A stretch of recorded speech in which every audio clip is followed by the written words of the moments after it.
Hello friends, ഞാനാണ് Ajay.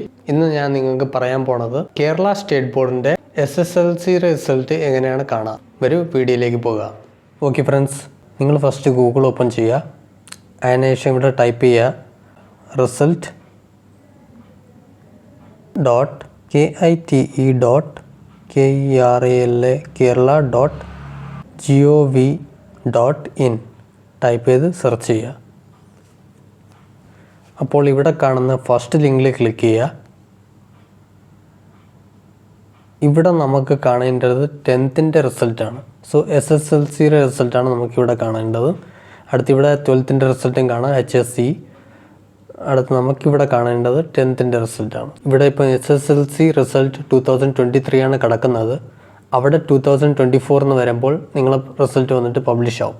So ഇവിടെ നിങ്ങൾ ക്ലിക്ക് ചെയ്യേണ്ടത് SSLC റിസൾട്ട് 2023 ക്ലിക്ക് ചെയ്യുക. ഇവിടെ നിങ്ങൾ രജിസ്ട്രേഷൻ നമ്പർ കൊടുക്കുക, എന്നിട്ട് ഡേറ്റ് ഓഫ് ബർത്ത് കൊടുക്കുക, എന്നിട്ട് സബ്മിറ്റ് ചെയ്യുക. അപ്പോൾ നിങ്ങളെ റിസൾട്ട് ഒന്ന് ഷോ ആകും. സോ ഫ്രണ്ട്സ്, ഈ വീഡിയോ ഒന്ന് നിങ്ങളെ ഫ്രണ്ട്സിനും കൂടെ ഷെയർ ചെയ്ത് കൊടുക്കുക, അവരും അറിയട്ടെ. എൻ്റെ ഫ്രണ്ട്സിന് ഇനി എന്തെങ്കിലും ഡൗട്ട് ഉണ്ടെങ്കിൽ നിങ്ങൾ എൻ്റെ ഇൻസ്റ്റാഗ്രാമിൽ ഫോളോ ചെയ്ത് തന്നെ എന്നോട് ചോദിക്കുക. എൻ്റെ ഇൻസ്റ്റാഗ്രാമിൻ്റെ ലിങ്ക് ഈ വീഡിയോയുടെ ഡിസ്ക്രിപ്ഷനിൽ ഇട്ടിട്ടുണ്ട്, അവിടെ പോയിട്ട് തന്നെ ഫോളോ ചെയ്യുക. ഓക്കെ ഫ്രണ്ട്സ്, ഈ വീഡിയോ ഒന്ന് ഇഷ്ടപ്പെട്ടാൽ ലൈക്ക് ചെയ്യൂ. ഇനി ഇൻട്രസ്റ്റിംഗ് കാര്യങ്ങൾ അറിയാൻ വേണ്ടിയിട്ട് നമ്മളെ ചാനൽ സബ്സ്ക്രൈബ് ചെയ്യൂ. ഇനി നമുക്ക് ഇനിയൊരു ഇൻട്രസ്റ്റിംഗ് വീഡിയോയിലേക്ക് കാണാം. അതുവരെയും ബൈ.